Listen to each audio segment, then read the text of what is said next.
whenever I'm going to travel, I use Booking.com. You mentioned earlier when we were preparing for this interview that you don't use Booking.com. What do you use and why? I've tried using Booking.com multiple times, and each time it has failed. I get to the hotel, and they say, we're not honoring this reservation. That's one thing. When you have a reservation, the hotel never has to honor it. They can change it or deny it as soon as you get there. With Booking or just in general? With all reservations. A reservation doesn't mean jack. Really? Yeah. No, they'll walk you. They'll refuse you entry. They'll give you a lower room. Why would they? Why does it happen when it happens? It has to do with revenue management. Okay. So you remember that thing a couple of years ago, the airlines, they overbooked the airline, they dragged the guy off that happens in hotels more than airlines. Okay. It's called overbooking, and then they walk you when you get there. They do that. Okay. Yeah. I see. It's all about revenue management, and it's a horrible practice. So what do you use? I use Trip.com almost exclusively now, no matter where I am in the world. And this is not a They're not a sponsor. It's not a sponsor. But maybe they will become. I would love it. But if you work for Ctrip or Trip.com, give us a call. So Ctrip and Trip.com, same thing? Same thing, yeah. When the beginning was always Ctrip, and in China it's still Ctrip. But if you go to Ctrip.com or Trip.com, it's the exact same website. So they've actually expanded, and now internationally it's Trip.com. Yeah, it's have you not used it, Fernando? No, I only use Booking.com. But I have a question. I mean, is there a trick as to which currency to view the hotels? I mean, because sometimes I view it in dollars, but I said, no, just give it to me in renminbi because I don't know what. Is there a trick to that? I think there is a lot more than that, but yeah. As far as getting a better price? Yeah. I haven't noticed one. I simply, there's toggles in the upper right-hand corner of the website. You put it in English, and then you put the currency that you want. And I always do renminbi because you mean that's in my Trip. money. That's in Trip.com. That's in Trip. But most of these are aggregators. So how it works is a hotel will say, we will give this aggregator 20 rooms. So they release 20 rooms to be sold on the website, and they give a price. And oftentimes the price is very, very low.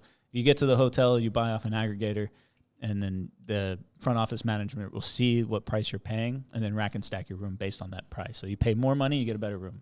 If you buy off these aggregators, you're paying less money, you're going to get a shitty room. So you don't even know, right? Yeah. It's easy trick. Well, it also depends on occupancy. If they're heavily occupied, then you're going to get the crappy room. Right. But if there's very little occupancy and you get a good price, chances are you're going to get a great room. We wouldn't know, but he would know. Exactly. I know all the tricks of the trade. But that's interesting what you say. I never had the experience of this kind of the price play with the currency. But because other people, like other YouTubers that you know that are currently in California, they were saying that if you use a VPN, you can change the location and the prices will be different. That's about location and mostly about cookies. And that I know about flights. Is it the same with hotel rates? I don't know. You know what I mean, right? I understand what you're saying. Yeah. So they know you're looking at something. And for example, tourists from China pay more than tourists from Colombia, for example. So if you just search using a Colombian VPN, just know that you keep looking on the same thing. Yep. So they will. I've heard that. I've heard rumors that happens with certain hotels, but I've never experienced it personally. All right. Let's talk a little bit about what are your strategies for getting a better deal? There's many. There's many. It depends on the type of hotel you want to go to and what part of the city you want to go to. So, for example, if you're going to go to a city center, and stay in a business hotel, obviously the rates on the weekends are lower, whereas the resort hotels are higher on the weekends. Makes sense. Yeah, so that's one thing you got to think about. Seasons, obviously, summer's going to be higher almost everywhere you go. Seasonal events like the Canton Fair. Absolutely, 100%. You got to what events are in? Is the NBA in town? Things like this. Also, occupancy. If you call ahead and say, "Hey, you guys very busy," and they say, "Oh yeah, we're very slammed," you're not going to get a good rate. But if you say, "No, things are looking good," and I said, "Do you have any events in the hotel?" And they said, "Well, we have a wedding." So if you have one wedding, it's okay. But if you have a conference, you ain't getting nothing. So it's understanding what's happening at the hotel and around the hotel. The business at the time that you're planning on going. Yes. So it takes a lot of research to get a good deal. So you go online, you go on Trip.com, and you do other things. You don't only go online. Like everybody would just go online, Trip.com, look. Maybe they will look at other websites too. And they will not call the hotel. Yeah. People don't do that. Well, if you call the hotel, ask to speak to the front office manager. don't ask to speak to the salesperson because they're going to sell you. Mm-hmm. You know, the front office manager, and you have to speak their language. You have to understand, okay, how's your occupancy? You know, what kind of discount can I get off the rack rate? But are they like willing to facilitate this information? 100%. Yeah. You just have to ask. They want to sell you a room. This is an interesting thing that you were talking about during the preparation that we were doing. Most people that go to a hotel, what do?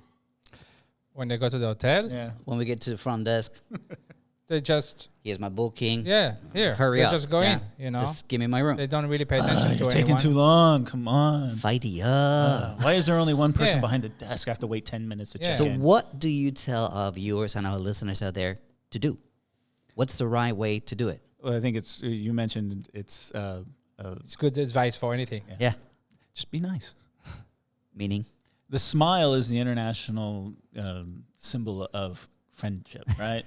You can walk around the most dangerous neighborhoods in the world with a smile, and people will smile right back at you. People will be afraid of you. It's true. What's it got to laugh about? My wife would agree. Yeah. So- But yeah, easy to forget. Yeah, and it's not just with hotels. I mean, when I'm on an airplane, the stewardess, or excuse me, flight attendant, you ask, "Hey, what's your name?" "Oh, yeah, you got a long flight, huh? Well, thank you for working. Thank you for working my flight. I appreciate that." "Oh, thank you. Here, let me get you a beer. Here you go. Thank you very much." Yeah, and it's reciprocal. You Right. know, you give friendliness in the world, it comes right back to you. Law of attraction.